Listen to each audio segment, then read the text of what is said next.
AB creation तर्फे आपण या ठिकाणी रांगोळीद्वारे महाराजांचे चित्र साकारत आहात, त्याबद्दल आपण काय सांगाल?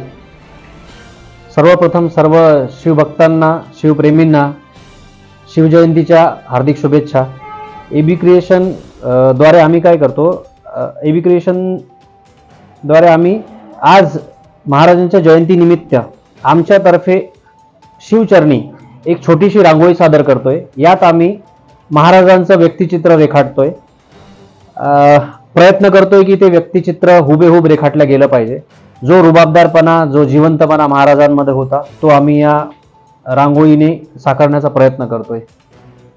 सध्या तरी आता सुरुवातीला एक सिंहाचे चित्र काढलेले आहे आणि ते एकदम त्याच्यात जिवंतपणा त्या डोळ्यांमध्ये दिसतोय।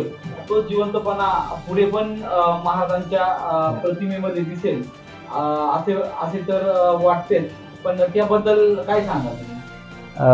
यामध्ये आम्ही वाघाचं, सिंहाचं चित्र घेतलंय। सिंहाचे डोळे दाखवण्याचा प्रयत्न केलाय, कारण की महाराज एका सिंहापेक्षा कमी नव्हतेच असं म्हणायला काही हरकत नाही।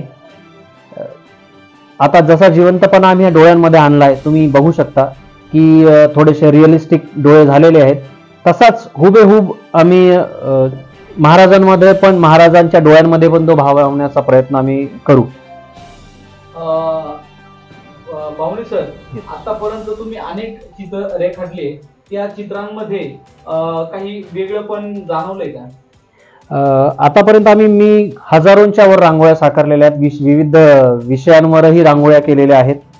पण महाराजांची रांगोळी आणि शिवजींची रांगोळी करते वेळेस जी ऊर्जा आतून निर्माण होते ना, तसं फिलिंग मला इतरत्र बाकी विषयांची रांगोळी करता वेळेस येत नाही। महाराजांची रांगोळी 2 वर्ष आधी पण मी एक रांगोळी केली होती, अक्षरशः 12-14 तास लावून ती मी रांगोळी केली होती। तर ती जी ऊर्जा त्या रांगोळी करताना किंवा जे आमचं प्रेम महाराजांप्रती आहे ते व्यक्त करताना जी ऊर्जा आम्हाला रांगोळी तर्फे भेटते, रांगोळी मार्फत भेटते, त्याला मी शब्दात सांगू शकत नाही। नक्कीच या तुमच्या कलेला खरंच आमचा झी मराठी न्यूजचा मानाचा मुद्रा, आणि लवकरच थोड्याच वेळात ही जी महाराजांची जी प्रतिमा तुम्ही साकारताय ती सगळ्यात प्रेक्षकांच्या भेटीला येईल। धन्यवाद।